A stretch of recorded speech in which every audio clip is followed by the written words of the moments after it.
आज मुल्क भर के अंदर मजलिस वहादत मुस्लिमीन और जमात इस्लामी ने इसराइली मजालिम के खिलाफ भरपूर एहतजाजी रैलियों का इनेकाद किया और यहाँ पर आलमी दुनिया से भी मुतालबा किया गया और हुकूमत पाकिस्तान से भी मुतालबा किया गया कि जिस तरीके के साथ फ़लस्तीन के अंदर नहत्ते मुसलमानों की नस्ल कुशी की जा रही है, उसके बाद जिस तरीके से लबनान में कार्रवाइयाँ की जा रही हैं, आलमी बरादरी इन मामलात का नोटिस ले।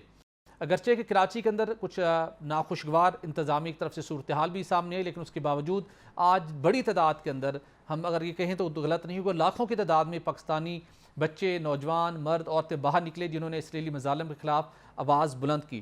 खास अब इस्लामाबाद के अंदर भी इन रैलियों का इनेकाद किया गया था। शहीद सैयद हसन नसरुल्लाह की गायबाना नमाज जनाजा भी अदा की गई और इस्लामाबाद के अंदर भी जो एहतजाजी रैली थी उसकी मजलिस वहादत मुस्लिमीन के प्लेटफॉर्म से वहाँ पर अल्लामा राजा नासिर अब्बास ने वहाँ पर खिताब भी किया और उन्होंने भी वाज़े किया कि इस शहादत से जो इसराइल के मजालिम हैं वो ये नहीं हो सकता कि वो सिलसिला जारी रखे, उसका हम रास्ता रोकेंगे और इसराइल को शिकस्त से दुचार एक दिन होना पड़ेगा। और जो एक शहीद होता है उसके शहादत के बाद ये नहीं हो सकता कि आप बाकी लोगों का जज्बा ख़त्म हो, इस जज्बे में मज़ीद इजाफा होगा और वो दिन दूर नहीं जब इसराइल को इस शिकस्त से दुचार होना पड़ेगा।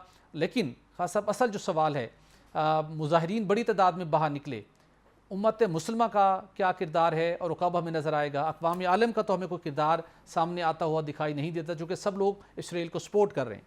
अच्छा भट्टी साहब, सबसे पहले मैं आपको बताना चाहता हूँ, जो सैयद हसन नसरुल्लाह हैं, आज देखा कि आज पूरी दुनिया में, पाकिस्तान नहीं पूरी दुनिया में जो मुसलमान नौजवान बाहर निकले, वो उसकी वजह क्या है? सैयद हसन नसरुल्लाह एक गरीब बाप के बेटे थे।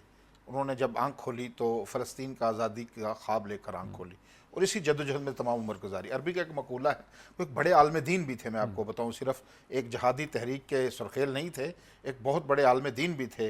अरबी का मकूला मैं आपको अर्ज़ कर रहा था कि मौतिल आलम मौतुल आलम, एक आलम की मौत एक जहान की मौत है।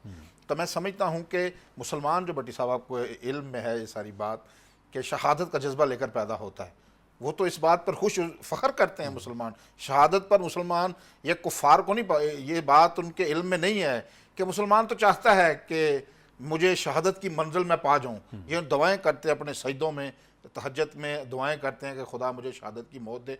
वो उन्होंने अपना जो मकाम था, मकसद था, वो अपने मकसद को पहुँच गए हैं। लेकिन इसके बाद वो क्या पैगाम देंगे? ये जो उनकी शहादत की चंगारी है, जो लाखों अरब के मुसलमान हैं और अमूमन पूरी दुनिया के, लेकिन पाकिस्तानियों ने आज बड़ी लाखों की तादाद में पाकिस्तानी बाहर निकले और उन्होंने भी जज्बे का इजहार किया है। वो बिल्कुल वाज़ेह पैगाम है। ये जो शहादत की चंगारी वो मुस्लिम नौजवानों के दिलों में जो जगा गए हैं जी, इसका क्या बनेगा? ये सिर्फ एक हसन नसरुल्लाह को आपने शहीद कर दिया है। ये जो उनकी शहादत के बाद रद्दअमल के तौर पर जो लाखों हसन नसरुल्लाह के मिशन पर चलने वाले पैदा होंगे, उनका क्या किया जाएगा? जो आज बात की अल्लामा राजा नासिर अब्बास साहब ने, उनका साथ दरीना तलक भी था, उनके क्लास फेलो भी थे, उनका भी दिल जख्मी है। लेकिन उन्होंने कहा है कि जो शहीद हैं सैयद हसन, वो अपने अल्लाह के यहाँ पहुँच चुके हैं और वहाँ वो यकीनन खुश होंगे। तो ये बात है भट्टी साहब के इजराइल ये अगर समझता है कि मैंने अपना मकसद हासिल कर लिया, तो मैं समझता हूँ उसमें ये उसकी सिर्फ खाम ख्याली है। एक हसन नसरुल्लाह तो शहीद कर दिया आपने जी, लेकिन वो जो उनकी शहादत के बाद रद्द अमल के तौर पर अरब में बिलखसूस और अमूमन पूरी दुनिया के जो मुसलमान हैं, उनके दिल में जो शहादत की जो चिंगारी वो जगा कर चले गए हैं। अब ये मेरे ख्याल में इसके बाद जो रद्द अमल होगा, अगर रियासतें, मुस्लिम दुनिया ने जो चुप साध लिया जिसकी आप बात कर रहे थे, आलमी बरादरी भी नोटिस नहीं ले रही, बल्कि जो बड़े ममालक हैं वो तो इसराइल के साथ खड़े हो गए हैं आकर। लेकिन जो इनफरादी तौर पर नौजवानों के दिल में नफरत की चिंगारियां भर गई हैं, उनको कौन बुझाएगा? ये इसीलिए इस तरह बुझ सकती हैं कि आप जख्मों पर मरहम रखिए। अगर आप तशद्दुद का रास्ता अख्तियार करेंगे तो ये इसका तशद्दुद का जवाब तशद्दुद से आएगा।